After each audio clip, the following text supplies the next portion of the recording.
విచ్చేసిన భక్తులందరికీ హరే కృష్ణ.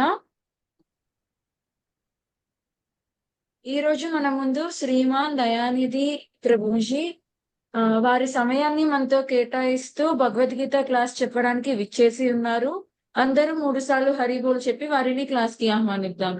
హరి బోల్, హరి బోల్, హరి బోల్, హరి బోల్, హరి బోల్. హరే కృష్ణ గురూజీ. దండోత్ ప్రణామం గురూజీ. హరే కృష్ణ దండ ప్రణామం. హరే కృష్ణ. ఓం అజ్ఞానతిమిరాంధస్య జ్ఞానాంజనశలాకయ చక్షురున్మిలితం యేన తస్మై శ్రీ గురవే శ్రీచైతన్యమనోభీష్టం స్థాపితం యేన భూతలే స్వయం రూపః కదా మహ్యం దదాతి స్వపదాంతికం. నమో విష్ణుపదాయ కృష్ణప్రేష్టాయ భూతలే శ్రీమాతే భక్తి వేదాంత స్వామినితి నామినే. నమస్తే సరస్వతి దేవే గౌరవాణి ప్రచారిణే నిర్విశేష శూన్యవాది పాశ్చాత్యతే సతారిణే. జై శ్రీకృష్ణ చైతన్య ప్రభు నిత్యానంద శ్రీ అద్వైత గదాధర శ్రీవాసాది గౌర భక్త బృంద. హరే కృష్ణ కృష్ణ కృష్ణ హరే హరే, హరే రామ రామ రామ హరే హరే. ఓం నమో భగవతే వాసుదేవాయ. ఓం నమో భగవతే వాసుదేవాయ. ఓం నమో భగవతే వాసుదేవాయ. ఓం నమో భగవతే వాసుదేవాయ. ఓం నమో భగవతే వాసుదేవాయ. ఓం నమో భగవతే వాసుదేవాయ. హరే కృష్ణ. ఈనాటి మన భగవద్గీత క్లాస్కి చెందిన భక్తులందరికీ కూడా ఆత్మీయ ఆహ్వానం పలుకుతున్నాము. హరే కృష్ణ. సో ఈ రోజున మనము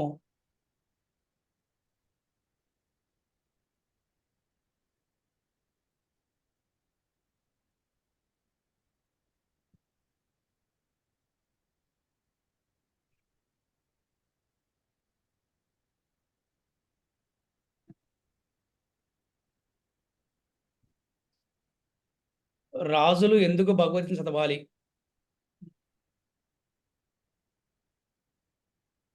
అనే దాని గురించి ఈరోజు మనకి ఈ యొక్క 4వ అధ్యాయంలో మరి 2వ శ్లోకం, అలాగే 3వ శ్లోకం, అలాగే 6వ శ్లోకం, ఈ 3 శ్లోకాలను ఈరోజు మనం చర్చించుకుందాము. ఈ రోజున సెషన్ 10 రాజులు భగవద్గీతను ఎందుకు చదవాలి.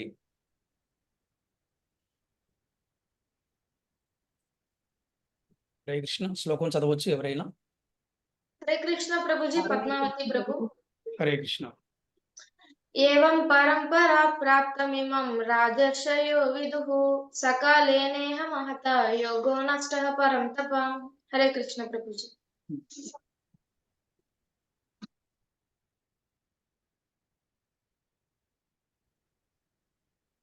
ఈ దివ్య జ్ఞానము ఈ విధముగా గురు శిష్య పరంపరా క్రమమున గ్రహింపబడినది. రాజర్షులు దానిని ఆ విధముగా అవగతము చేసుకునిరి.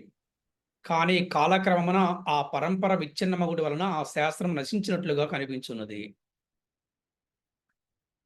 ఏమిటి దివ్య జ్ఞానం అంటే? భగవద్గీత దివ్య జ్ఞానము గురు శిష్య పరంపరా క్రమమున గ్రహింపబడినది.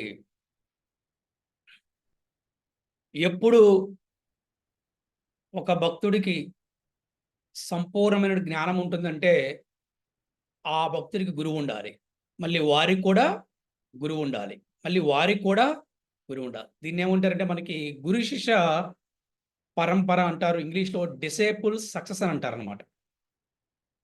అది అందరూ అంటారు ప్రామాణికమైనటువంటి గురువును ఆశ్రయించమని చెప్తారు. ప్రామాణికం అంటే ఏంటంటే గురు శిష్య పరంపర ఉన్నటువంటి గురువు ప్రామాణికమైన వాడు అని మనకు తెలుసు. అయితే ఇక్కడ మనము రాజర్షులు దానిని అవగతము చేసుకున్నది. రాజర్షులు ఎందుకు అర్థం చేసుకున్నారు? ఇవాళ మన క్లాస్ అదే. రాజులు ఎందుకు భగవత్ చదవాలి అనే దాని గురించి ఈరోజు మనము చర్చించుకుంటాం. రాజర్షులు అని ఎవరిని అంటారు? మన క్లాస్లో ఎవరిని చెప్తారా? రాజర్షులు అని ఎవరిని అంటారు?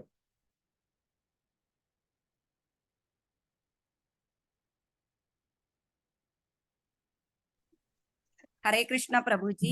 ఆపదల నుండి కాపాడే వాళ్ళని రాజర్షులు అంటారు ప్రభుజీ. ఓకే, ఇంకా ఇంకెవరైనా చెప్తారా?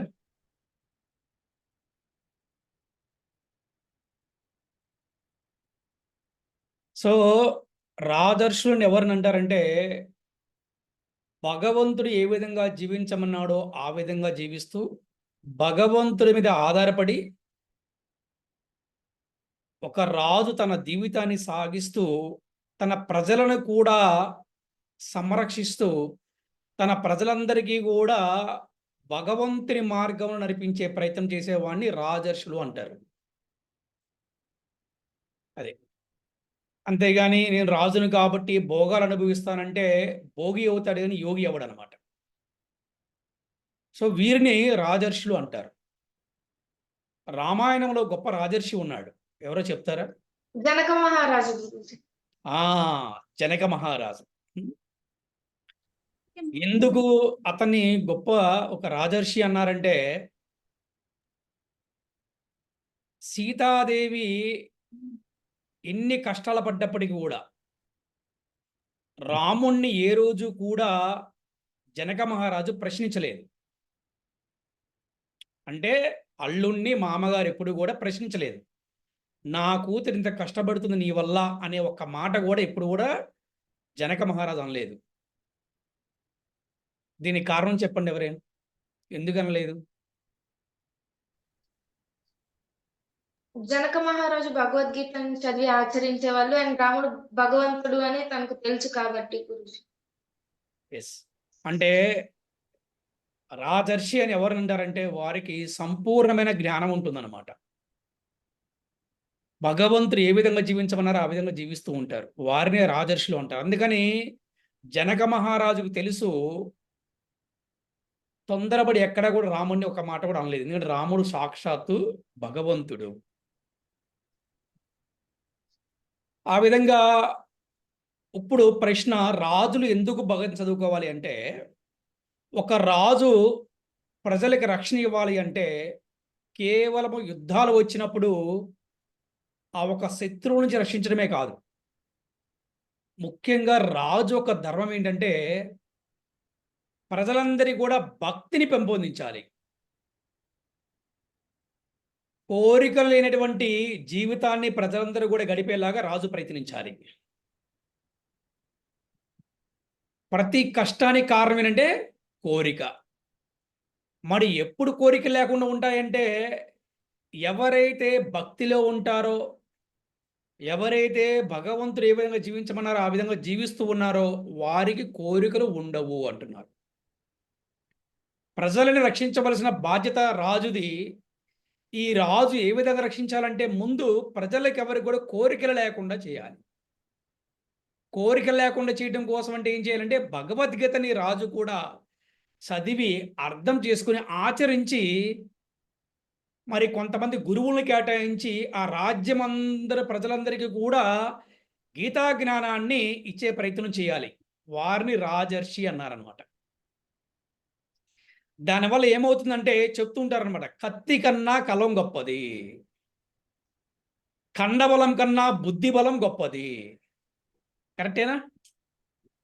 అలాగా కేవలము యుద్ధాలు చేసుకుంటూ పోవటమే కాకుండా వారికి సంపూర్ణమైనటువంటి గీతా జ్ఞానం ఇవ్వటం వల్ల కోరికలు పోతాయి. కోరికలు లేకపోతే ఏమవుతుంది? రాజ్యం అంతా కూడా చాలా చక్కగా, చాలా సంతోషంగా, ఆనందంగా ఉంటుంది అనమాట. అందుకని రాజు ఏమి చేయాలంటే భగవద్గీతని చదివి అర్థం చేసుకొని ఆచరించి ప్రజలందరూ కూడా చదివి అర్థం చేసుకుని ఆచరించడం కోసం రాజు ప్రధానమైన పాత్రను పోషించాలి ఆ ఒక్క రాజ్యంలో. అందుకు రాజులు భగవద్గీతను చదవాలి, అర్థం చేసుకోవాలి, ఆచరించాలి అని చెప్తారు. ఏ దేశమైనా బాగుండాలంటే రాజు ప్రధానము. ఎందుకంటే రాజుని ఏమన్నారంటే రాజుని విష్ణుమూర్తి అంశగా చెప్తారనమాట. ఇది గుర్తుపెట్టుకోవాలి రాజుని. సో పోషకుడు, పరిపాలించేవాడు కాబట్టి ఆయనకి ఆ స్థానాన్ని ఇచ్చారు. అందుకని రాజులు ఏం చేస్తారంటే యజ్ఞాలు, యాగాలు చేస్తూ ఉంటారు. లోక కళ్యాణం కోసం, సర్వజీవుల శాంతి కోసం, బద్ధజీవులందరినీ కూడా ఉద్ధరించడం కోసం రాజు యొక్క ధర్మం ఏంటంటే యాగాలు, యజ్ఞాలు, హోమాలు, అన్నదానాలు, వస్త్రదానాలు, గోదానాలు, సువర్ణదానాలు ఇవన్నీ కూడా చేస్తూ ఉంటాడు అనమాట. ఇది రాజు యొక్క ధర్మం. అందుకని ప్రతి ఒక్క రాజు, ఏ దేశములైనా, ఏ ప్రాంతములైనా, ఏ రాజు అయితే భగవద్గీతను చదువుతాడో, అర్థం చేసుకుంటాడో, ఆచరిస్తాడో ఆ రాజు, రాజు కుటుంబము, ఆ రాజ్యంలోని ప్రజలందరూ కూడా చక్కగా ఉంటారు అని మనకి శాస్త్రం చెప్తుంది. అందుకని రాజులు భగవద్గీతని చదవాలి. రాజ్యములో ప్రజలందరూ కూడా భగవద్గీత చదవాలి. భగవద్గీత చదవకుండా, అర్థం చేసుకోకుండా, ఆచరించకుండా ఏ మనిషి కూడా సంపూర్ణమైన జ్ఞానం రాదు. ఏ మానవుడికి కూడా సంపూర్ణమైన జ్ఞానం లేకుండా వారి యొక్క జీవితము సంపూర్ణము కాదు.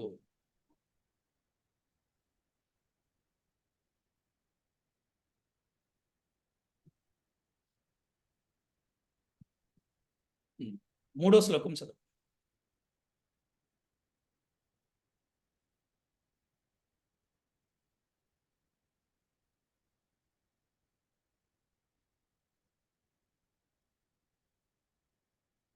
హరే కృష్ణ గురూజీ. పద్మావతి గురూజీ. నేను చదవచ్చు గురూజీ. హరే కృష్ణ. సయేవాయం మయా తేజ్య యోగః ప్రోక్తః పురాతనః భక్తోసి మే సఖా చేతి రహస్యం హేతదుత్తమం. హరే కృష్ణ. నీవు నా భక్తుడువు మరియు మిత్రుడవు కావున ఈ శాస్త్రపు ఉత్తమమైన రహస్యమును అర్థము చేసుకొనగలవని భగవానుడితో గల సంబంధమును తెలియజేయు పురాతన శాస్త్రము నేను నీకు తెలుపుచున్నాను. ఇక్కడ కృష్ణుడు చెప్తున్నాడు అర్జునుడితో, ఏమన్నాడు? నీవు నా భక్తుడివి, అలాగే మిత్రుడు కాబట్టి ఈ శాస్త్రంలో ఉత్తమైన రహస్యాన్ని, అంటే టాప్ మోస్ట్ సీక్రెట్ నాలెడ్జ్ని నీకు చెప్తున్నాను, ఎందుకంటే నువ్వు అర్థం చేసుకోగలవని. అలాగే భగవానుడితో సంబంధము తెలియజేసేటువంటి శాస్త్రాన్ని నీకు తెలియజేస్తున్నాను. అంతే కదా, భగవద్గీత చదివిన తర్వాత తెలుస్తుంది మనకి భగవంతుడికి సంబంధం ఏమిటి, ఆత్మ అంటే ఏమిటి, పరమాత్మ అంటే ఏమిటి, నేనెవరిని, హూ యామ్ ఐ, ఇవన్నీ కూడా మనకి భగవత్ చదివితే తెలుస్తుంది అనమాట. అందుకని ఒక గురువు కానీ, ఒక గురువు ఎప్పుడు కూడా శిష్యుడికి కూడా కొన్ని ఉత్తమమైన రహస్యాలు చెప్తూ ఉంటాడు. అందరికీ చెప్పరు, ఒకరికో ఇద్దరికే మాత్రం చెప్తారు. ఎందుకంటే వారు అటువంటి రహస్యమైనటువంటి విషయాల్ని అర్థం చేసిన శక్తి వారికి ఉంటుంది కాబట్టి. మరి పాండవులకు అందరికీ చెప్పలేదే కృష్ణుడు, కేవలం అర్జునుడికే చెప్పాడు. ఎందుకంటే అర్జునుడి దానికి సరైన వాడు, అర్జునుడి దాన్ని ఆచరించగలిగినవాడు. అందుకని అర్జునుడిని కృష్ణుడు సెలెక్ట్ చేసుకున్నాడు. అందుకని ఇది ఉత్తమమైన రహస్యం అన్నమాట. ఇది చాలా రహస్యము, టాప్ మోస్ట్ సీక్రెట్ నాలెడ్జ్. అటువంటి నాలెడ్జ్ని నేను నీకు తెలుపుచున్నాను అని చెప్తున్నాడు. ఎటువంటి నాలెడ్జ్ అండి? గీతా జ్ఞానము. ఏం చెప్పాడు చెప్పండి? ఈ 4వ అధ్యాయం 1వ శ్లోకంలో ఏం చెప్పారు మనకి? ఇమం వివస్వతే యోగం ప్రోక్తవాన్ హమవ్యయం వివస్మాననవే ప్రాహ మనురిక్షాకవే అబ్రవీత్. ఈ అవ్యయమైన యోగ శాస్త్రమును నేను మొదట వివస్వానునికి, అనగా సూర్యదేవునికి ఉపదేశించదని. సూర్యుడు దానిని మానవులకి ప్రతి అయిన మనువుకు ఉపదేశించాడు. మనువు దానిని ఇక్ష్వాకు ఉపదేశించారు. అంటే ఇక్కడ మనకు అర్థం కావాలి, మనువు అంటే ఎవరు? మానవులకి పిత, అంటే మానవులకి హెడ్. మరి మనువు ఎవరు? దేవత. మనువు తండ్రి ఎవరు? సూర్యుడు. అవునా? మరి మనము కోతి నుంచి వచ్చామా లేకపోతే దేవత నుంచి వచ్చామా? దేవతల నుంచే వచ్చాము. ఆ, మన పూర్వీకులు కోతులా లేకపోతే దేవతలా? దేవతలు. దేవతలే ప్రభుజీ. అందుకే కదా మనం చూడండి, ఒక మంచి స్త్రీని చూస్తే మనకి దైవత్వం కనబడి వాళ్ళ కాళ్ళకి నమస్కారం చేయాలనిపిస్తుంది. అవునా? అలాగే ఒక మంచి స్వామిని చూసినప్పుడు కూడా మనకు అనిపిస్తుంది, ఒక ప్రభువునో స్వామిని చూసినప్పుడు మనకి పాదాభివందనం చేయాలనిపిస్తుంది. ఎందుకంటే ఆ గుణాలు ఆల్రెడీ ఉన్నాయి, దైవీ గుణాలు. ఎందుకంటే మనమేమి కోతి నుంచి రాలేదు. అయితే కొన్ని పూర్వజన్మ చేసినటువంటి కొన్ని అపరాధాల వలన, కొన్ని కారణాల వలన మళ్ళీ ఈ జన్మలో కొన్ని మనకి పోయినాయి. అందుకని దీన్ని ఏమన్నారు? రహస్యమైనటువంటి జ్ఞానం ఇది, టాప్ మోస్ట్ సీక్రెట్ నాలెడ్జ్. ఈ నాలెడ్జ్ మొత్తం కూడా కృష్ణుడు అర్జునుడు చెప్తున్నాడు. అర్జునుడి కేంద్రంగా పెట్టుకొని సమస్త మానవాళికి చెప్తున్నాడు అనమాట. అలాగే రెండవ శ్లోకంలో ఏం చెప్పారు? ఏవం పరంపరా ప్రాప్తమిమం. ఏవం పరంపరా ప్రాప్తమిమం రాజర్షయో విదుహు సకాలేనేహ మహత యోగో నష్టః పరంతప. మీ దగ్గర ఎవరి దగ్గరైనా భగవద్గీత కనుక ఉంటే ఒక్కసారి చూడండి, మన గురు శిష్య పరంపర పేర్లనే ఉంటాయి. ఎవరైనా చదవగలరా? ఉపోద్ఘాతం దగ్గర ఉంటుందన్నమాట గురు శిష్య పరంపర పేర్లన్నీ కూడా.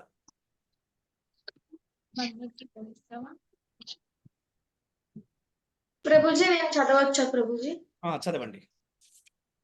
గురు శిష్య పరంపర. ఈ భగవద్గీత యథాతథము ఈ కింది గురు శిష్య పరంపర ద్వారా గ్రహింపబడినది. శ్రీకృష్ణ భగవానుడు, బ్రహ్మదేవుడు, నారదుడు, వ్యాస మహర్షి, మధ్వాచార్యులు, పద్మనాభుడు,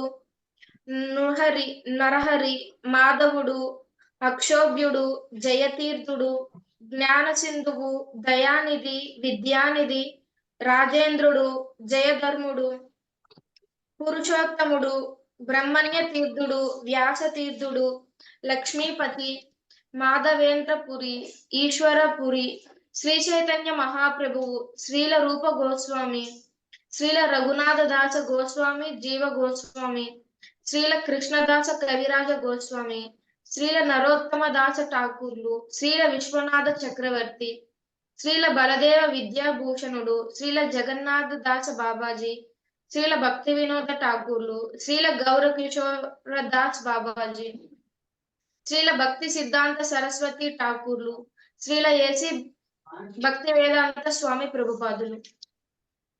హరే కృష్ణ. చిన్న గురువు గారు ప్రభుపాదుల వారు చెప్పండి. 32 గురూజీ, 32. చూసారా, 32 గురువులు ఉన్నారు మనతో పాటు. ఇది గురు శిష్య పరంపర. ఎప్పుడైతే మన ఈ యొక్క బ్రహ్మ మధ్వ గౌడీ వైష్ణవ సాంప్రదాయంలో దీక్ష తీసుకుంటారో మనకి ఎటువంటి బ్యాక్గ్రౌండ్ ఉంటుందంటే, మనకి ఎటువంటి సపోర్ట్ ఉంటుందంటే, ఈ ఒక్క 32 ఆచార్యులు, మళ్ళీ వీరితో పాటు దీక్షా గురువు గారు యాడ్ అవుతారు. మనం ఎవరి దగ్గర దీక్ష తీసుకుంటే వాళ్ళ ఆ గురువు గారు యాడ్ అవుతారు. అంటే 33 ఆచార్యుల యొక్క బ్లెస్సింగ్స్ మనకు ఉంటాయి. అంటే 33 ఆచార్యుల యొక్క అండదండలు మనకు ఉంటాయి.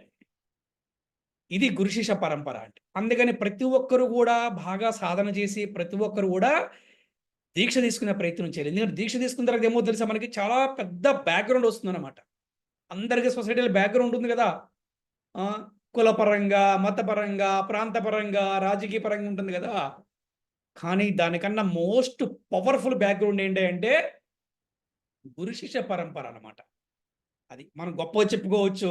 ఎస్, నాకు 33 మంది గురువుల యొక్క బ్లెస్సింగ్స్ ఉన్నాయి. నేను ఒంటరివాణ్ణి కాదు. మేబీ భౌతికంగా నేను ఒంటరివాణ్ణి అయి ఉండొచ్చు, కానీ చూస్తే గనక ఆధ్యాత్మికంగా ఎలా అంటే 33 మంది ఆచార్యులు ఉన్నారు నాతోటి. చూసారా, మన ఇంట్లో ఒక తండ్రి ఉంటే మనకు ఎంత ఆనందం ఉంటే చెప్పండి, అవునే కదా. అలాగే ఈ రోజున 33 మంది ఆచార్యులు బ్లెస్సింగ్స్ ఉండడం చిన్న విషయం కాదు. అందుకని గురు శిష్య పరంపర చాలా గొప్పది. అందుకే ఎవరిని పడితే వారిని మనం గురువుగా స్వీకరించకూడదు. అందరికీ ఈ రోజున ఊతపదం అయిపోయింది. గురువుగారు, గురువుగారు, గురువుగారు అని. అలా కూడా అనకూడదు. ఒక్కసారి గురువు అంటే గురువు ఏం చెప్తే చేయాలి. అది గురువు అంటే. అర్థమైందా? అంతేగాని ఫార్మాలిటీ కోసం గురువుగారు అనేకూడదనమాట. ఎవరిని గురువుని మనం స్వీకరించాలి అంటే ఆ గురువుకి గురువు ఉండాలి. ఆ గురువుకి గురువు ఉండాలి. ఆయన ఏమన్నారు? ప్రామాణికమైన గురువు అన్నారు. ఇంగ్లీష్‌లో ఏమన్నారు? బోనాఫైడ్ స్పిరిచువల్ మాస్టర్ అని చెప్పారన్నమాట. అంటే ఒక ప్రామాణికమైన గురువుని మనం ఆశ్రయించాలి. మరి ఆ గురువుకి ఏంటి అర్హత అంటే మొట్టమొదటి అర్హత ఏంటంటే అతను గురు శిష్య పరంపరలో ఉండాలి. తన జీవితాన్ని కృష్ణుడి కోసం అంకితం చేసిన వాడై ఉండాలి. ఆ? అలాగే తప్పకుండా 4 నియమాలు పాటించేవాడై ఉండాలి. శాస్త్రం గురించి తెలిసి ఉండాలి. కేవలం ప్రవచనాలు చెప్పడమే కాదు, ఆచరించేవాడై ఉండాలి. అటువంటి వాడిని మనం గురువుగా స్వీకరించాలి. అందుకని మనము గురువుని స్వీకరించేటప్పుడు మనము ఇటువంటి జాగ్రత్తలు పాటించాల్సిన అవసరం. అందుకని సమాజంలో ఎవరిని పెడితే వాళ్ళని గురువుగా స్వీకరించకూడదన్నమాట. ఈ కలియుగంలో ఒక పెద్ద ప్రమాదం ఉంది. మనం గుర్తుపట్టలేము. ఎవరు కరెక్ట్, ఎవరు కరెక్ట్ కాదు. అందుకని టెంపుల్స్ రావటం వల్ల, భక్తుల సాంగత్యంలో ఉండటం వల్ల కొంతకాలం మనకు తెలుస్తుంది. ఏ ప్రభు ఎలా చెప్తున్నారు, మన క్లాసులు ఎలా ఉన్నారంటే తెలుసుకున్న తర్వాత మనము టెంపుల్ ద్వారా, డివోటీ అసోసియేషన్ ద్వారా మనము ఒక ప్రామాణిక గురువుని మనం కలుసుకోవచ్చు. అది శిక్షా గురువుతో మొదలవుతుంది. మొట్టమొదట శిక్షా గురువు, దీక్షా గురువు గారికి రికమెండేషన్ లెటర్ రాస్తారు దీక్ష కోసం అనమాట. ఈ విధంగా గురు శిష్య పరంపర రూపంలో కనుక మనము ఈ ఒక గీతా జ్ఞానాన్ని స్వీకరించిన, భక్తి యొక్క సాధన చేసిన, మనము భక్తిలో ఉన్నతమైన స్థాయికి వెళ్తానికి అవకాశం ఉంటుందన్నమాట.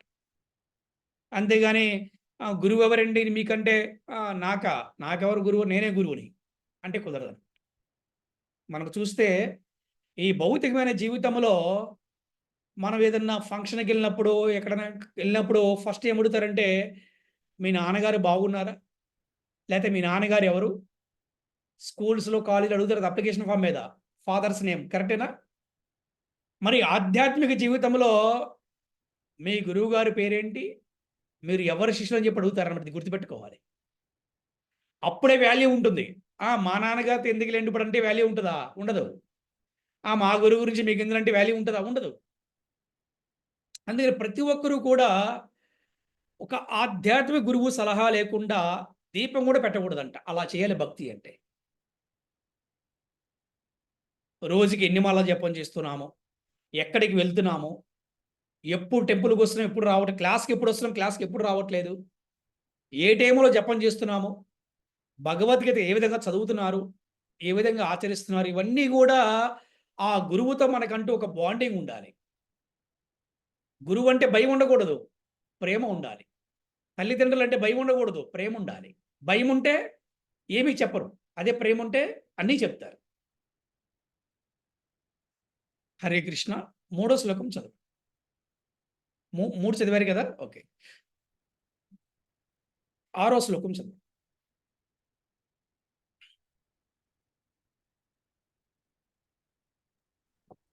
హరే కృష్ణ ప్రభుజీ.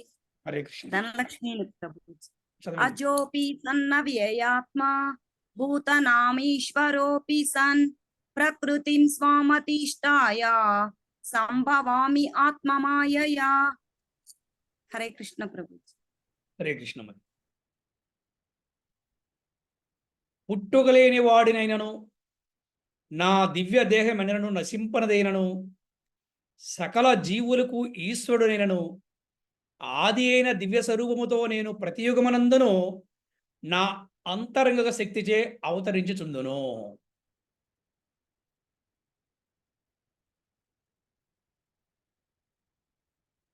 మనం చెప్పుకున్నాం కదా, భగవంతుడికి జననం మరణం అనేది ఉండదు. అలాగే వారి దేహము ఎప్పటికీ కూడా నశింపదు. అలాగే సకల జీవులకు కూడా ఈశ్వరుడు ఆయనే కదా. మనం చెప్పుకుంటాం కదా శ్లోకము, ఈశ్వర పరమ కృష్ణ సచ్చిదానంద విగ్రహ అనాదిరాది గోవింద సర్వకారణ కారణం. అలాగే ఆది అయిన దివ్య స్వరూపముతో నేను ప్రతి యుగమునందును నా అంతరంగ శక్తిచే అవతరించుంటాను అని శ్రీకృష్ణ భగవానుడు చెప్తున్నాడు. మరి ఒకసారి మనం భాష్యం చూద్దాం, ఏ విధంగా భాష్యం రాశారో. శ్రీల ప్రభుపాద వారి భాష్యాన్ని ఏ విధంగా రచించారు ఒకసారి మనం చూద్దాం.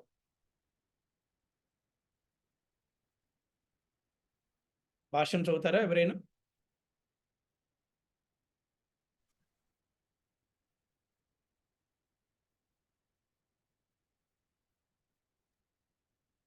హరే కృష్ణ గురూజీ.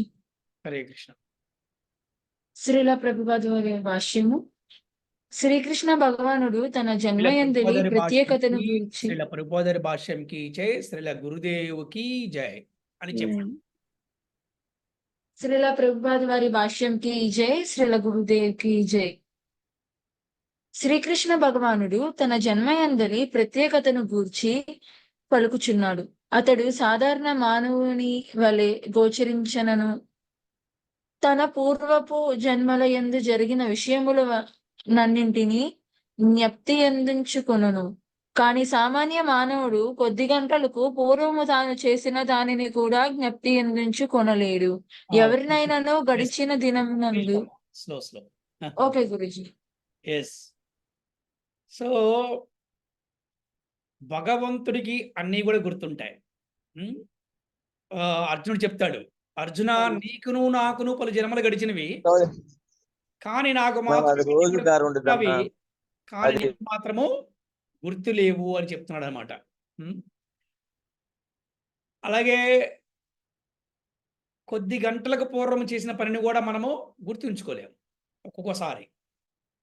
కానీ భగవంతుడికి ఏమంటారంటే ఏమంటారు, వర్తమానము, భూత భవిష్యత్తు వర్తమానములు మూడు కూడా భగవంతుడు తెలుసు. అందుకే ఆయన భగవంతుడయ్యాడు అనమాట.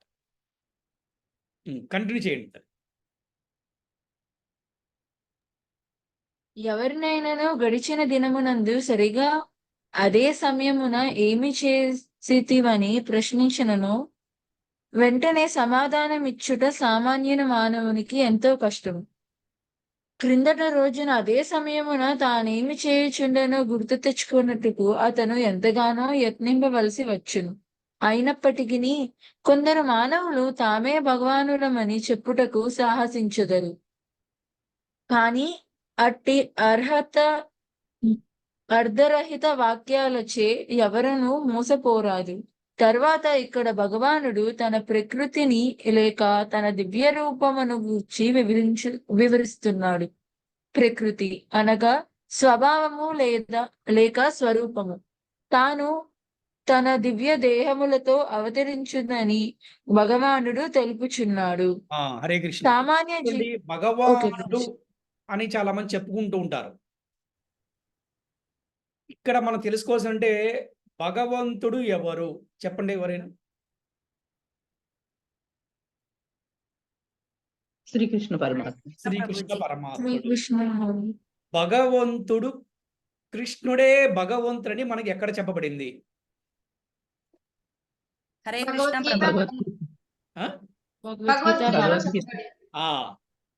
భగవద్గీతలో మొత్తం ఏముంటది? కృష్ణుడికి అర్జునుడి సంభాషణ ఉంటది, అవునా? అందుకే దీన్ని భగవద్గీత అన్నారా, లేకపోతే ఇంకేమన్నా ఇంకో గీత అన్నారా? భగవద్గీత అన్నారు. అలాగే ఎవరైనా ఒక వ్యక్తి, ఎవరైనా ఒక స్వామీజీ అని చెప్పబడే వాళ్ళు నేను గనక భగవానుడు అంటే గనక నీవు భగవానుడు అని శాస్త్రంలో ఎక్కడ చెప్పబడింది అని మనం అడగాలన్నమాట. అందుకని ఎప్పుడు కూడా ఎవరిని పడితే వారిని మనం గురువులుగా స్వీకరించడం, ఎవరిని పడితే వారిని భగవంతుడిగా స్వీకరించడం కూడా అపరాధమని శాస్త్రం చెప్తుందన్నమాట. ఎందుకంటే చూడండి, ఒక వ్యక్తిలో పాజిటివ్ వైబ్రేషన్స్ ఉన్నాయనుకోండి, ఆ వ్యక్తితో మనం స్నేహం చేసామనుకోండి, మనకేంటి లాభం చెప్పండి?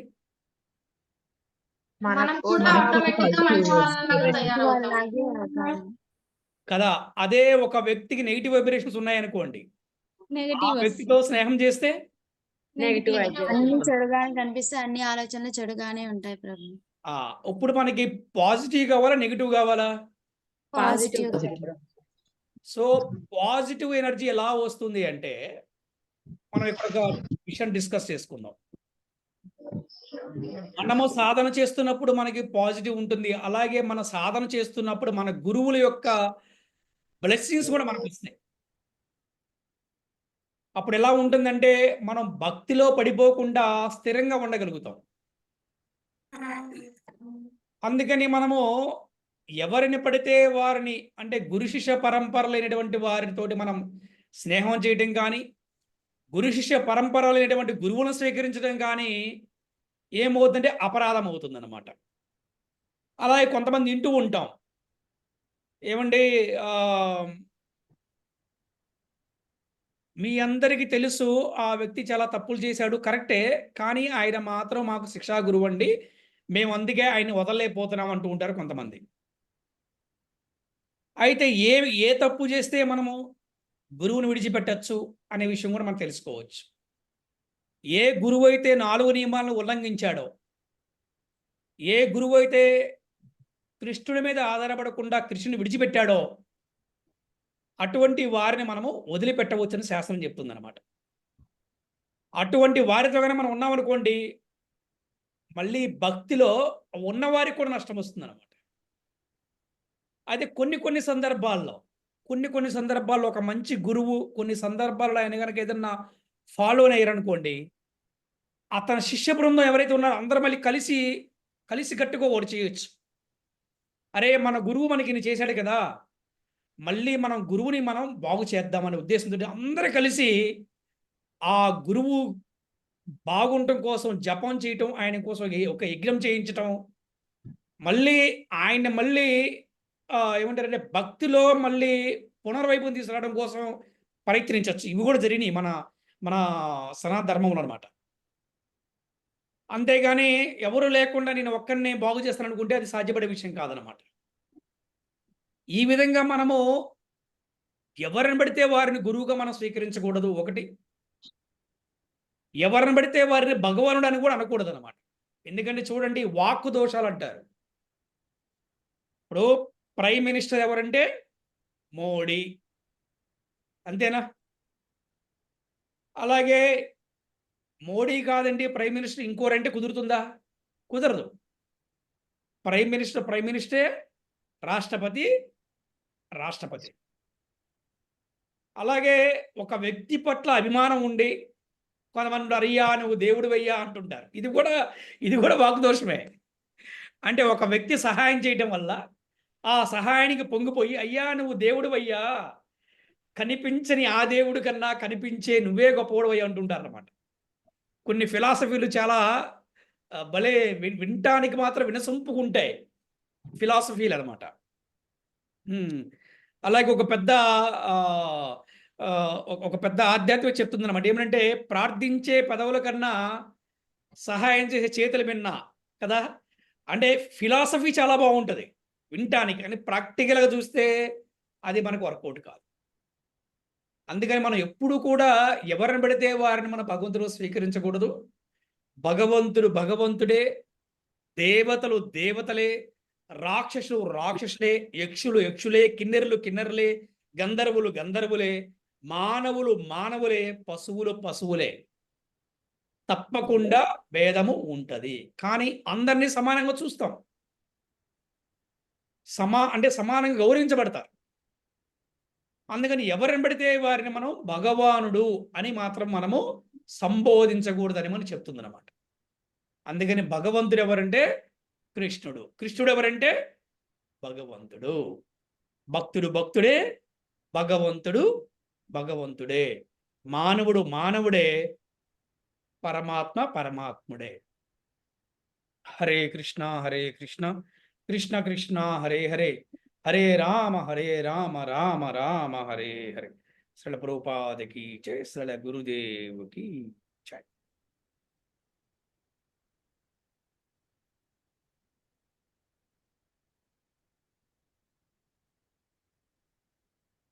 హరే కృష్ణ. గురువు లేకుండా మాతాజీ గురువు లేకుండా మనం ఏమి చేయకూడదు, దీపమే పెట్టకూడదు అన్నారు. ఉమ్. గురువు అంటే మీనింగ్ ప్రతి ఏంటంటే ఆ, సలహా తీసుకొని చేయటం వల్ల మనకి దానివల్ల లాభం పొందుతాం, ఆధ్యాత్మిక లాభాన్ని పొందుతాం. ఎందుకంటే మనం ఇంటూ ఉంటాం బయట 3 ఒత్తులు పెట్టాలి, 5 ఒత్తులు పెట్టాలి, 10 ఒత్తులు పెట్టాలి, నువ్వు నూనె పెట్టాలి, కొబ్బరి నూనె పెట్టాలి, రకరకాలు చెప్తుంటారు కదా. అంటే అవును. ఏమవుతుందంటే మనకి ఎప్పుడైతే మన జీవితంలో గురువు ఉన్నారో వారి దగ్గర సలహా తీసుకుంటాం వల్ల మనం ఇంకెవరి కూడా నమ్మవలసిన అవసరం లేదు. ఓ, అంటే ఏంటి మనకి అంటే ఇప్పుడు ఫర్ ఎగ్జాంపుల్ చూడండి, ఈ కలియుగంలో వేదం మొత్తం చదవాలంటే కష్టం కదా. అవును. అలాగే భాగవతం అంతా ఒక నెల చదివేయడం కూడా కష్టమే కదా. అవును. సో భగవద్గీత మొత్తం చదవడం కష్టమే. కానీ మనం ప్రారంభంలో కానీ ముందు ముందు కానీ మనం ఎలా నమ్మాలి అంటే సాధు శాస్త్ర అని చెప్తుంది. సాధు శాస్త్ర, సాధు అంటే ఎవరు? గురువు సాధువు. మీకు ఎవరు చెప్పారండి అంటే మా గురువు గారు చెప్పారండి, అంతే, అయిపోయింది ఇక. అది ప్రమాణం, అది ప్రమాణం. అలాగే ఇంకెవరు చెప్పారంటే భగవద్గీతలో ఉంది. ఫర్ ఎగ్జాంపుల్ చూడండి, మానవులు కోతి నుంచి రాన్నారు. అదేంటండి మనం చదువుకున్న పుస్తకాల్లో కోతి నుంచి వచ్చారని చెప్పని అంటారు. అవును. అయితే మనం ఏం చూపించాలి? 4వ అధ్యాయంలో 1వ శ్లోకంలో చూడండి, ఇందులో ఉంది. అయిపోయిందా? అంటే ఇది శాస్త్రము. సాధు అంటే గురువు చెప్పాడు. అలాగే దీపం పెట్టకూడదని ఉద్దేశం కాదు. ఇప్పుడు గురువు లేడనుకోండి, ఏదో రకంగా చేస్తూ ఉంటారు, మంచిదే, కాదట్లేదు. కానీ ఒక గురువుని ఆశ్రయించడం వల్ల మనం ఒక సిస్టమేటిక్ వేలో, ఒక పద్ధతిగా మనము ఎలా చేయాలో చక్కగా మనం చేయగలుగుతాం. హరే దానికోసం మనకి ఒక గురువుని మనం స్వీకరించవలసిన అవసరం ఉంది. హరే కృష్ణ. హరే కృష్ణ. అడుగుతున్నారు, చెప్పండి మాతాజీ. గురువు అంటే ప్రేమ ఉండాలి అంటే మనం ఎంచుకునే గురువు ఎట్లా తెలుసు ప్రభు, ఎట్లా ఉండాలి, మనం ఎట్లా స్వీకరించు? ఎస్, చాలా మంచి ప్రశ్న చెప్పారు. మీరు ఎప్పుడైతే కొంతకాలము ఎవరైనా ఒక ప్రభువు చెప్పినట్టు క్లాసులు వింటున్నప్పుడు, మీరు వారిని మధ్య మధ్యలో కలుస్తున్నప్పుడు మీకు తెలుస్తూ ఉంటుంది వారు ఎలా ఉన్నారు అని. ఒక భక్తుడికి పూర్తిగా స్వాతంత్రం ఉన్నది, తన గురువుని తనే ఎంచుకోవచ్చు, ఒకరు చెప్పారని ఎంచుకోకూడదు అనమాట. అర్థమైందా? ఒక ఆయనకి 50,000 మంది శిష్యులు, 50,000 మంది శిష్యులు ఉన్నారు కాబట్టి, అబ్బో ఈ గురువు గారికి చాలా మంది ఫాలోవర్స్ ఉన్నారు, అందుకే నేను కూడా ఆ గురువు దగ్గరికి వెళ్ళిపోదాం, అలా కాదు. కొంతమంది చాలా అంటే క్వాలిటీస్ ఉండి ఫాలోవర్స్ కూడా ఉన్నవాళ్ళు ఉంటారు, అలా కూడా ఉంటారు. అది కరెక్ట్ కాదని చెప్పట్లేదు. ప్రాక్టికల్గా మనకేంటంటే నేను ఈ గురువుని ఎంచుకుంటే నేను ఈ గురువు గారితో అన్ని చెప్పుకోవచ్చు. యాక్సెసిబిలిటీ అంటే ఈ గురువు గారితో అన్ని చెప్పుకోవచ్చు అనే భావన కలగాలి.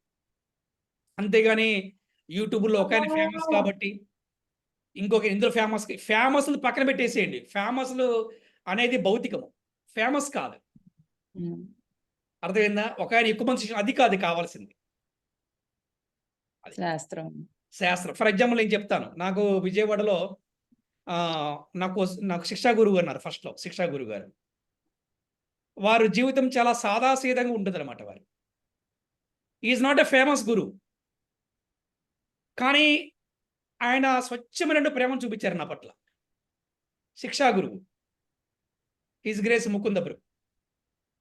వారు తీసుకెళ్ళి నాకు దీక్షనిప్పించారు. నా దీక్షా గురువు ఈ రోజున ప్రపంచంలో ఫేమస్ కాదు. ఎస్, మా దీక్షా గురువు ప్రపంచంలో ఫేమస్ కాదు, కానీ ఆయన ఎంతో మంది శిష్యులకి ఇవాళ ఆదర్శం. అందరికి దీక్షలు ఇవ్వరు ఆయన, కొంతమందికి ఇస్తారు దీక్షలు. ఎందుకంటే ఆయనకి ఎక్కువ మంది ఫాలోవర్స్ తీసుకుంటే ఇంట్రెస్ట్ లేదు ఆయనకి. ఆయనకి ఏం కావాలంటే భక్తి పర్ఫెక్ట్గా చేయాలి. ఏం చెప్తారు తెలుసా ఆయన? మనము ఈ భక్తిలోకి ఎందుకు వచ్చామంటే పాత వాటిని వదిలిపెడతానికి వచ్చాం, కొత్త వాటిని స్వీకరించొద్దు. అర్థమైందా? అంటే అలాగా మనము చూడాలి. అంతేగాని మరి కొంతమంది ఫాలోవర్స్ ఎక్కువ మంది ఉంటారు, అలాగే వారు భక్తి కూడా చేస్తారు, అటువంటి వారు కూడా స్వీకరించవచ్చు. కానీ ఏదేమైనప్పుడు కూడా మనం ఒక 10 మంది ట్రైనింగ్ కాబట్టి 10 మంది ట్రైనింగ్ అయ్యాము, 10 మంది కూడా ఒకరినే తీసుకోవాలని ఒకే గురువుని స్వీకరించాలి రూల్ కూడా ఏమి లేదనమాట. ఆ యాక్సెసిబిలిటీ ఎక్కడ దొరుకుతారు మనకి? ఫర్ ఎగ్జాంపుల్ మన టెంపుల్ ఉంది, టెంపుల్లో ప్రోగ్రామ్కి వస్తూ ఉంటారు, మనం ఒక ప్రభుని చూస్తూ ఉంటాం, వారు ఏ విధంగా క్లాసులు చెప్తున్నారు, అంతేకాదు వారు ఆచరించే వాళ్ళే కాదా అని మనం చూసుకుంటాం. చూసుకుని ఆ విధంగా మనం కనెక్ట్ అవ్వచ్చు. కొంతకాలం ట్రావెల్ చేయాలి. ట్రావెల్ అంటే వాళ్ళ ఇంట్లో ఉంటాం కాదు, తెలుస్తుంటుంది కదా వారు అవును. ప్రవచనం ఎలా చెప్తున్నారు, వారు వారు ఏ విధంగా, మీరు అన్నారు ప్రేమ అన్నారు చూడండి. ఎస్, అసలు నిజంగా చెప్పాలి అంటే గురువుకే కాదు, ఒక కృష్ణ భక్తుడు అంటేనే తన మొహంలో ఎప్పుడు కూడా చిరునవ్వు ఉండాలి, అందరినీ ప్రేమగా పలకరించాలి, అందరినీ మనవాళ్ళు అనుకోవాలి. ఆ? ఒక వైష్ణవుని చూడంగానే కళ్ళల్లో చెమట పట్టాలి, ఒంటి చెమట పడతాయి, కళ్ళల్లో చెమట పట్టాలి. కళ్ళలో చెమట ఏంటి? ఆనంద బాష్పాలు అన్నమాట. అది గురువు యొక్క అర్హత అంటే. అదేనా? అటువంటి వారిని మనం, అంటే అఫ్ కోర్స్ కొంతమందికి లోపల ఉంటుంది, బయటికి ఎక్స్ప్రెస్ చేయలేరు, అందరూ అలా ఉంటారని కాదు, జనరల్గా చెప్తున్నాను అనమాట. ఈ విధంగా మనము ఒక శిక్షా గురువును స్వీకరించి భక్తి చేస్తే మనం తప్పకుండా భక్తిలో దినదినాభివృద్ధి చెందుతాం అనమాట. హరే కృష్ణ. హరే కృష్ణ. హరే కృష్ణ ప్రభు. హరే కృష్ణ. హరే కృష్ణ. గాయత్రి ప్రభు నా పేరు. ఆ, ప్రభు మొదటి శ్లోకంలో అసలు one second, one రాజులు second, one ఎందుకు, second. హరే కృష్ణ మాతాజీ, 1 సెకండ్. తర్వాతి శ్లోకంలో అర్జునుడికి కృష్ణుడు ఉపదేశించడం వలన, అది అర్జునుడి వల్ల కాదు ప్రభు. ఐ మీన్ కృష్ణుడు అర్జున్ని సెలెక్ట్ చేసుకున్నాడు అనమాట, మనకి మానవులకి ఉపదేశించడానికి ధర్మాన్ని భగవద్గీత రూపంలో అర్జునుడికి ఉపదేశిస్తూ మనకి ఇండైరెక్ట్ గా చెప్తున్నాడు ఎలా ఉండాలి జీవితంలో, ఎలాంటి రూల్స్ రెగ్యులేషన్స్ అన్ని మనము పాటించాలి అనేవి. మూడో దాంట్లో ఎవరిని భగవంతుడిగా మనం అనుకోవాలి, ఎవరిని అనుకోకూడదు అనే దానిలో దాన్ని చెప్పారు ప్రభు. అందరినీ భగవంతుడి కింద అసలు కన్సిడర్ చేయకూడదు అని చెప్పారు. అసలు భగవంతుడు అనే వాళ్ళు ఒకరే, అతడు కృష్ణుడు అని, కృష్ణ భగవానుడు అని ఇక్కడ చెప్పారు. ఈ గురువుల్లో కూడా కొంతమంది తప్పు చేస్తారు, కానీ వాళ్ళని సరిదిద్దడం కూడా సరిదిద్దడం మనకి అంత కాకపోయినా కానీ ప్రభు వాళ్ళని ఎలా సరిదిద్దాలంటే జపం చేసి వాళ్ళ కోసం యజ్ఞయాగాలు చేసి ఇవన్నీ చేయాలి. ఈ పద్ధతి అనేది మన స్పిరిచువల్ దానిలో కూడా ఉంది, అంటే సనాతన ధర్మంలో కూడా ఉంది ప్రభు. దాన్ని బట్టి అంటే కొంతమంది మూర్ఖులు ఎవరిని పడితే వాళ్ళని దేవుణ్ణి అని చెప్తారు, వాళ్ళని ఎప్పటికీ మనం ఎంకరేజ్ చేయకూడదు, వాటిని అసలు నమ్మకూడదు. అలానే ఎప్పటికీ భగవంతుడు ఒక్కడే, అతని కృష్ణ భగవానుడు అని చెప్పి అర్థమవుతుంది. హరే కృష్ణ. ఈ రోజు జరిగిన సెషన్ 10లో ఏం తెలుసుకున్నామంటే, టైటిల్ రాజులు అసలు భగవద్గీతని ఎందుకు చదవాలి అనే టాపిక్ మీద తెలుసుకున్నాము. ఫస్ట్ అసలు భగవద్గీత అనేది ఒక దివ్య జ్ఞానము. ఈ దివ్య జ్ఞానం మనకి అర్థం కావాలి అంటే గురు శిష్య పరంపరలో ఉన్న గురువు ద్వారా మాత్రమే మనం భగవద్గీతని చదవాలి, అర్థం చేసుకోవాలి, ఆచరించాలి. ఓన్లీ గురు శిష్య పరంపరలో ఉన్న గురువు ద్వారానే మనకి భగవద్గీత ఇంకా సులభంగా అర్థమవుతుంది, ఆచరించడానికి ఎన్నో మార్గాలు అనేవి వస్తాయి గురుజీ. అండ్ అలాగే అసలు రాజులు ఎందుకు భగవద్గీతను చదవాలి అనే దానికి, భగవంతుడు మనల్ని ఏ విధంగా జీవించమన్నాడో ఆ విధంగా జీవించి ప్రజల్ని మంచిగా పరిపాలించేవాడు, అండ్ అలాగే ఒక సంపూర్ణ జ్ఞానం ఉన్నవారిని రాజర్షులు అంటాం. అంటే వాళ్ళకి భగవద్గీతని చదివి అర్థం చేసుకొని ఆచరిస్తారు కాబట్టి వాళ్ళు సంపూర్ణ జ్ఞానం కలిగి ఉండి ప్రజల్ని చక్కగా పరిపాలించగలుగుతారు. సో వారు మంచిగా పరిపాలిస్తే ఖచ్చితంగా ప్రజలు కూడా ఒక మంచి మార్గంలోనే ఉంటారు, వారు భగవద్గీతను చదువుతారు, అర్థం చేసుకోగలుగుతారు, అలాగే ఆచరిస్తారు. అండ్ ప్రజలకి కూడా స్వార్థము కోరికలు లేని జీవనం సాగిస్తారు. కోరికల గురించి తెలిసిందే కదా అంటే లైక్ కోరికలు ఒకవేళ తీరకపోతే కోపం వచ్చి అసలు మనిషి పతనం అయిపోతారు. మనిషి పతనం అవ్వడానికి కారణం కోరిక. సో ఆ కోరికలే ఉండకుండా ఉండాలి అంటే మనకి ఒక దివ్య జ్ఞానం, అది కూడా గురువు గారి ద్వారా మాత్రమే మనం జ్ఞానాన్ని సంపాదించుకోగలుగుతాం. అండ్ నా విషయంకి వస్తే నాకు June 7th పవర్ఫుల్ బ్యాక్గ్రౌండ్ పెద్ద సంపాదించాను. నా వెనక మొత్తం 34 గురు శిష్య పరంపరలో ఉన్న గురువులు ఉన్నారు. సో 32 అనుకున్నట్టు భక్తి వేదాంత స్వామి ప్రభుపాదులు అండ్ అలాగే 33 శ్రీల భక్తి స్వరూప దామోదర స్వామి మహారాజ్ అండ్ 34 శ్రీల భక్తి వ్యాసతీర్థ స్వామి మహారాజ్. నాకు దీక్ష అవ్వడానికి కారణం, దీక్ష గురువు రావడానికి కారణమైన శిక్షా గురువు హిస్ గ్రేస్ దయానిధికి ధన్యవాదాలు చెప్పుకుంటున్నాం Guruji. Hare Krishna Guru. Hari thank you so much బోల్. గురూజీ. హరి బోల్. హరే హరి కృష్ణ. బోల్. హరే కృష్ణ. Thank you. ప్రభుజీ నాకు ఈ మధ్య బాగా ఎదురవుతున్న సమస్యలు ఏంటంటే, ఎవరికన్నా నేను ప్రీచింగ్ చెప్దాం అనుకునేసరికి అదేంటండి అందరూ ఒకటే, ఆ దేవుడైనా ఈ దేవుడైనా ఒకటే అంటున్నారు. అన్నప్పుడు నేను వాళ్ళని ఎలా కన్విన్స్ చేయదలుచుకుంటున్నా అంటే, ఎలా చేస్తున్నా అంటే, మీ అమ్మగారు మీరు ఒకరు కాదు కదండి, మీ అమ్మగారి క్వాలిటీస్ మీ అమ్మగారి, మీ క్వాలిటీస్ మీరు, మీ అమ్మగారి ఫస్ట్ మీది కాదు కదా, ఎలా అవుతుంది ఒకటి? మీ అమ్మాయి మీరు మీరే కదా, ఎలా అవుతారు అలా? అలా అనకండి. నేను ఆ విషయం తట్టుకోలేకపోతున్నాను ప్రభుజీ. ఈ మధ్య బాగా చదివి క్లాసులు ఎక్కువ వినటం వల్ల ఒకటే అంటే మటుకు ఆ విషయం నేను తట్టుకోలేకపోతున్నా. నాకు అనిపిస్తుంది, నేను నిన్న కాక మొన్న వచ్చి నేనే ఇలా అనిపిస్తుంది, మీలాంటి వాళ్ళు అన్నాళ్ళ నుంచి ఉండి ఇంత ప్రీచింగ్ చేస్తే ఇలా అంటే అసలు మీరు ఎలా తట్టుకుంటారు ఆ మాటలని? అంటే అల్పజ్ఞానం నాలాంటి వాళ్ళు వచ్చి అడిగినప్పుడు అలా. ప్రభుజీ నాకు ఒక చిన్న క్వశ్చన్ ఉంది ప్రభుజీ. అడగండి మాతాజీ. ప్రభుజీ నేను 9th క్లాస్ లో ఉన్నప్పటి నుంచి దగ్గర 20 years సుందర చైతన్య స్వామీజీ అని పేరు కూడా కోట్ చేస్తాం ప్రభుజీ. ఓకే. వారి క్లాసులు వినేవాళ్ళం, వారు చెప్పేవాళ్ళు, వారికి బాగా క్లాస్ చాలా అట్రాక్టివ్ చేస్తారు, మంచి సబ్జెక్ట్ చెప్తారు, ఉపనిషత్తులు చెప్తారు, చాలా బాగా చెప్తారు ప్రభుజీ. వేల మంది ఉన్నా కూడా గ్రౌండ్ లో పిన్ ఆఫ్ సైలెంట్ అన్నమాట. అంత బాగా చెప్తారు, అసలు అందులో తీసుకెళ్తాం, ట్రాన్స్ లోకి వెళ్ళిపోతాం, అంత బాగా చెప్తారు. బట్ నేను ఈ ఇస్కాన్కి వచ్చి వింటున్నప్పుడు గురు పరంపర లేదు వారికి. కరెక్ట్. ఎవరు దేనికి ఇచ్చారో చెప్పరు, ఏమి తెలీదు. సబ్జెక్ట్ అయితే వారంటే తనకి తను చదువుకొని ఇంప్రూవ్ చేసుకొని చెప్పడం అన్నది తెలుస్తుంది. బాగా మంచి ప్రీచర్ ప్రభుజీ, స్పీకర్ కాదు ప్రీచరే మన స్థాయికి వచ్చి చెప్తారు. బట్ వారికి పరంపర లేదు ప్రభుజీ. నేను ఈ ఇస్కాన్కి కనెక్ట్ అయిన దగ్గర నుంచి వాళ్ళు ఎంత సబ్జెక్ట్ చెప్పినా మనం నేర్చుకుంటూనే ఉంటాం కానీ ప్రభుజీ, వాట్ నెక్స్ట్ అన్నది నాకు క్వశ్చన్ వచ్చింది ప్రభుజీ. నేర్చుకో ఎంతైనా కూడా మనం తెలుసుకుంటూనే ఉంటాం, భగవంతుడి గురించి తెలుసుకుంటూనే ఉంటాం. తెలుసుకొని తర్వాత ఏంటి? ఇప్పుడు ఏదో జపం అనేది, ఇప్పుడు ఇక్కడికి వచ్చా నాకు జపం నచ్చింది, జపం అది చెయ్యాలి. అప్పుడు బాగా భగవంతుడి గురించి ఎంత తెలుసుకున్నా కూడా జపం అనేది చేస్తే భగవంతుడితో ఇంకా కనెక్ట్ అవుతాము, ప్రేమ అనేది పెరుగుతుంది. సేవ ఈ విధంగా చేస్తాను అనిపించింది. అక్కడ ఒకటే సేవ ఉండేది, ఎప్పుడు శ్రవణం. వారు చెప్తా ఉంటారు, క్లాసులు వింటాం.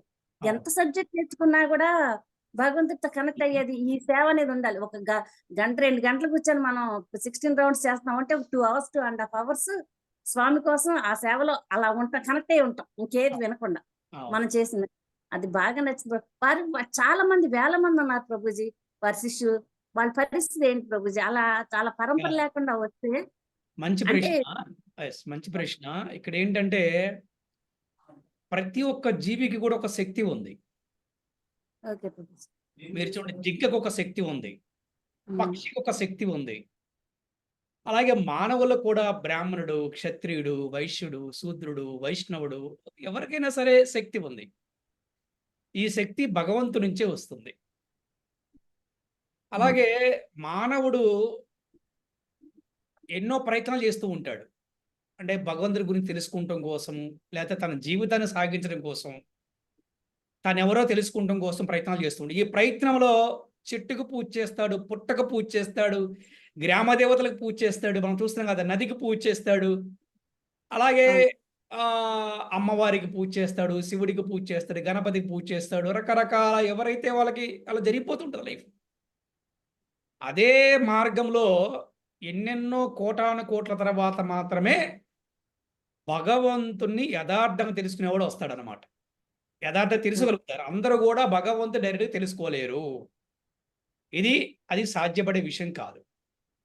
నెంబర్ 1. అలాగే మీరు చెప్పినటువంటి ఎవరైతే గురువు ఉన్నారో నిజంగా ఆయన వల్ల సమాజానికి మంచి జరుగుతుంది, అందులో ఎటువంటి సందేహం లేదు. ఎందుకంటే ఈ సినిమాలకి, షికార్లకి, బయట సమాజంలో భౌతికంగా వెళ్లకుండా something is better than nothing, ఆయనకి తెలిసినంత వరకు ఆయన చేస్తున్నాడు. పాయింట్. రెండో పాయింట్ ఏంటంటే, అంటే నేను కొద్ది బ్రాడ్గా ఆలోచించి చెప్తాను కాబట్టి ఎవరు నొప్పించకుండా చెప్తాను కదా, ఆ ఉద్దేశం చెప్తాను. ఇంకా వేరే విధంగా చెప్తారనుకోండి.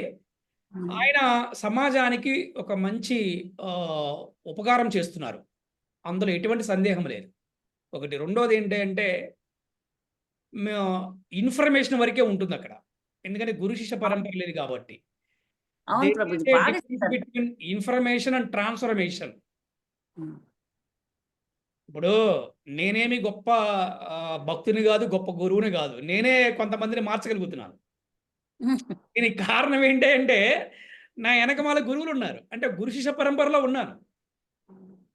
అంటే ప్రాక్టీస్, సాధన, అంటే జపము, భగవద్గీత, భాగవతము, భగవంతుడి సేవ, భక్తుల సాంగత్యము. ఇది ఒక జీవన శైలి, ఇది ఒక జీవన విధానం అంట. ఈ విధానం వేరే సాంప్రదాయాల్లో ఉండదు. అందుకని వారు సొంతగా ప్రిపేర్ అయ్యి వారు చెప్పడానికి, వినటానికి చాలా కమ్మగా ఉన్నప్పటికీ కూడా అది మనుషుల పట్ల అంత ప్రభావం చూపించదు. అంటే మార్పు రాదు. సంవత్సరాల తరబడి మీరు చెప్పినట్టుగా వింటూనే ఉంటారు కానీ దానివల్ల మార్పు అయితే రాదు. కానీ అది కూడా ఏమీ తెలవని వాడికి అది కూడా ఉపయోగమే, ఏదో భౌతికంగా అటు ఇటు వెళ్ళిపోకుండా. అందుకని తప్పకుండా గురు శిష్య పరంపర గురువుని మనము ఆశ్రయించాలి. ఇప్పుడు మీకు వచ్చింది కదా ఆటోమేటిక్గా. ఇప్పుడు మీరు ఆటోమేటిక్ మీరు ఇస్కాన్ కనెక్ట్ అయ్యారు. మీరు అంటే మీకు త్వరలో మీ జీవితంలో గురువు కూడా రాబోతున్నారు, వస్తారు. నోట్ చేసుకోండి, మీరు త్వరలో రాబోతున్నారు. నేను చెప్పేస్తున్నా, మీకు అంటే గ్రీన్ సిగ్నల్ వచ్చేసింది మీకు. ఓకే, వచ్చేస్తున్నారు. మీ జీవితంలో గురువు వచ్చేస్తున్నారు అనమాట. ఆల్రెడీ గ్రీన్ సిగ్నల్ అయింది. ఎప్పుడో అనుకోకుండా ఒక రోజు మీకు ఫోన్ వస్తుంది అనమాట. One fine day Mataji ready ఉండమని చెప్తారనమాట. అంటే ఆ భావన మీకు తెలుస్తుంది, మీకు ఇప్పుడు అవకాశం వచ్చిందనమాట. అట్లాగే కొంతమంది అలాగే ఉండిపోతారు, కొంతమంది ఎప్పటికి కూడా మారరు, కొంతమంది వాళ్ళనే ఫాలో అవుతూ ఉంటారు. ఫాలో అవటం వల్ల అంటే వాళ్ళు డౌన్ అవుతారు, ఫాలో అయ్యే వాళ్ళు కూడా డౌన్ అవుతారు అన్నమాట. ఇంకోటి చెప్పండి, చేసుకున్న వాడికి చేసుకున్నంత. ఇది కూడా పూర్వజన్మ చేసుకున్నటువంటి శుభ అశుభ కర్మల వల్ల కూడా ఉంటుంది అనమాట. ఒకరి తరే నాయన అతను మంచివాడు కాదురా అని చెప్పినా కూడా ఆయనతో పాటు వేల మంది నడుస్తూ ఉంటారు. అమ్మా నువ్వు ఆ భర్తను వదిలేయమ్మా, వాడి వల్ల నువ్వేం సుఖపడ్డావు, కొడతాడు తిడతాడన్నా కూడా ఆ భర్తను పట్టుకునే ఉంటుంది. అంటే ఇవన్నీ ఏంటంటే పూర్వజన్మ జీవన శుభ అశుభ కర్మల వల్లనే పరుసు జన్మలు జరుగుతూ ఉంటాయి. సో మీ విషయానికి వస్తే మీరు చాలా అదృష్టవంతులు. కృష్ణుడు మిమ్మల్ని చూస్తున్నాడు, మిమ్మల్ని, మీ కుటుంబాన్ని. తప్పకుండా ఈ గురు శిష్య పరంపరలోకి మీరు వచ్చేస్తారు. ప్రభుజీ ఆ గురువు గారు కూడా కృష్ణ భక్తులే ప్రభుజీ. వారు నామం చేయించేది ఓం నమో భగవత వాసుదేవాయ నామే. నేను 20 years చేసుకొచ్చాను. అదే మాతాజీ, మీరు అందుకనే మీకు అది హెల్ప్ అయింది. ఓకే ప్రభు, మీకు అది సహాయపడింది. నేను చెప్తున్నా కదా, సహాయపడింది. మీకు వృధా కాలేదు అది. మీకు వృధా కాలేదు, మీకు సహాయపడింది. అది సహాయం అయింది కూడా. ఏది కూడా వృధా కాదు ఈ సమాజంలో. కానీ మనం ఈ యొక్క జ్ఞానాన్ని ఉపయోగించాలి. ఫైనల్గా ఏది బెస్ట్, స్కూల్ బాగుంది, స్కూల్ టీచర్ బాగుంది, స్కూల్ ఉండిపోం కదా. నెక్స్ట్ కాలేజ్కి వెళ్ళాలి. అరే కాలేజీ బాగుంది, కాలేజీ ఉండిపోం కదా. నెక్స్ట్ ఉద్యోగానికి వెళ్ళాలి, నెక్స్ట్ పెళ్లి చేసుకోవాలి. అలాగే లైఫ్ హ్యాస్ టు కంటిన్యూ అనమాట. అట్లాగే మీరు అక్కడితో ఆగిపోకుండా ఇటు వచ్చారు సరే, అది గ్రేట్నెస్ అనమాట. హరే కృష్ణ. అయితే ప్రభుజీ నాకు చిన్నజీరి స్వామి వాళ్ళు దీక్షలు తీసుకున్న వాళ్ళు కూడా ఫ్రెండ్స్ ఉన్నారు ప్రభుజీ. ఆ చిన్నజీరి స్వామీజీ కూడా బాగా దీక్షలు ఇచ్చేస్తున్నారు అందరికి. అది వాళ్ళు నామాలు వేస్తున్నారు. ఎందుకు ఇలా జరుగుతుంది, వాళ్ళు ఫాలో అవ్వరు ప్రభుజీ. వాళ్ళకి ఆనియన్ గార్లిక్ తినొద్దనే చెప్తారు, అంటే వాళ్ళు తినేస్తారు. కరెక్టే మాతాజీ. ఇక్కడ ఏంటంటే నిజంగా ఆచార్యులందరూ చాలా గొప్ప వాళ్ళే. చిన్నజీరి స్వామి వారు వారి శిష్యులు చెప్తారు, ఒక్క ఆనియన్ గార్లిక్ కాదు, మీరు టీ తాగొద్దు, కాఫీ తాగొద్దు, మీరు ఉల్లిపాయ తినొద్దు, ఉల్లిపాయ అని బాగా చెప్తారు. ఆయన నిజంగా చెప్తారు, కానీ ఫాలో అవ్వరు. కానీ మందాలు ఏంటి తెలుసా, మందాలు చెప్పడం కాదు, ముందు ప్రాక్టీస్ చేయించి అంతే మానేసిన తర్వాత మనం దీక్షిస్తాం. అది ప్రభుజీ, అందుకే ఇక్కడ అది ఇవాళ మీకు ఎవరు చెప్తే వినరు. ప్రాక్టీస్ చేయించాలి. ప్రాక్టీస్ చేయిస్తే ఏ విధంగా ప్రాక్టీస్ చేస్తామంటే ఒక్క హరినామమే మనల్ని మారుస్తుంది. ఈ కలియుగంలో హరే కృష్ణ మహామంత్రం జపం ఒక్కటే మనల్ని ఉద్ధరిస్తుంది. దేన్ని, మన శరీరాన్ని, ఆత్మని, రెండింటినీ కూడా. కేవలం ఆత్మనే కాదు, శరీరాన్ని, ఆత్మని, భౌతికమైన జీవితాన్ని, ఆధ్యాత్మికాన్ని కూడా ఉద్ధరిస్తుంది కేవలం హరే కృష్ణ మహామంత్రం. అంతేగాని ఇవాళ ఒక్కొక్కసారి మన ఫ్రెండ్సే మన మాట వినరు, మన ఫ్యామిలీ మన మాట వినరు, ఇంక బయట వాళ్ళు ఎలా ఉంటారు చెప్పండి? ఇచ్చేసి నువ్వు ఏం చేయమంటే ఎవరు ఫాలో అవ్వరు. అందుకని ఇవాళ మనకి ఇస్కాన్ ప్రపంచం అంతా ఈ విధంగా బాగా మూమెంట్ వెళ్ళిపోతుంది. కారణం ఏంటంటే ప్రాక్టీస్ ప్రాక్టీస్ ప్రాక్టీస్, కఠినమైన నియమ నిబంధనలు ఎక్కడ కూడా కాంప్రమైజ్ అవ్వలేదు. ప్రభుపాదని అడిగారు, ప్రభుపాద్ మేము ప్యాంటు షర్ట్ వేసుకునే పర్మిషన్ ఇవ్వచ్చు కదా అంటే, no no no no, dhoti kurta is a mandate, no compromise అనమాట. కాఫీ టీ ఏమైందంటే no no no, no coffee no tea, no coffee no tea. చూసారా? అంటే ప్రభుపాద వారు కాంప్రమైజ్ అవ్వలేదు, ఇవాళ వారి శిష్యులు కూడా ఎవరు కూడా కాంప్రమైజ్ అవ్వట్లేదు. అందుకే ఇవాళ కూడా చెక్కు చెదరకుండా ఈ ఒక్క సాంప్రదాయం అలా ఉందన్నమాట. ఓకే, హరే కృష్ణ. మరి ప్రభుజీ ప్రభుజీ అంటే వారందరూ అలా దీక్షలు ఇస్తుంది ఎందుకని నేను కనుక్కుంటే ప్రభుజీ ఇప్పుడు హరే కృష్ణ హరే కృష్ణ హరే రామ హరే రామ హరే రామ రామ రామ హరే హరే కృష్ణ హరే కృష్ణ కృష్ణ కృష్ణ హరే హరే హరే రామ రామ రామ హరే హరే హరే హరే కృష్ణ హరే కృష్ణ కృష్ణ కృష్ణ హరే హరే హరే రామ రామ రామ హరే హరే. ప్రభుపాదికి జై. జై. అనంతకోటి వైష్ణవ భక్త బృందకి జై. జై. కల్ప తరుభ్యశ్చ కృపా సింధుభ్యైవ చ పతితానాం పావనేభ్యో వైష్ణవేభ్యో నమో.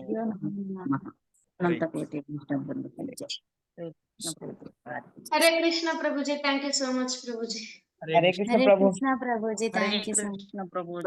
చాలా బాగా చెప్తున్నారు ప్రభు. హరే కృష్ణ. చాలా బాగా మీరు చెప్పారు ప్రభుజీ. కనుక రెగ్యులర్ గా ఇంకా క్లాసులకు వస్తే ఇంకా బాగా చెప్తారు. వస్తాను ప్రభు. మంచి ఇన్ఫర్మేషన్ ఇచ్చారు ప్రభుజీ. అంటే నేను బాగా చెప్తానంటే మీరు బాగా వింటున్నారని అర్థం. లేదు, ఆ అదృష్టం కల్పించారు మీ వల్ల. మేము కొంచెం మధ్యలో బ్రేక్ వచ్చింది, మళ్ళీ ఇప్పుడు ఇట్లా ప్రీచెస్. మీరు గనక చక్కగా రెగ్యులర్ గా వింటానంటే నేను ఇంకా ఎన్నెన్నో విషయాలు చెప్పడానికి ప్రయత్నిస్తాను. అలాగే ప్రభు. హరే కృష్ణ హరే హరే కృష్ణ ప్రభుజీ. హరే కృష్ణ హరే కృష్ణ ప్రభు. హరే కృష్ణ మాతాజీ. హరే కృష్ణ. హరే కృష్ణ ప్రభు. దండాత్ ప్రణామం. హరే కృష్ణ మాతాజీ. దండో ప్రణామ్ మాతాజీ. హరే కృష్ణ.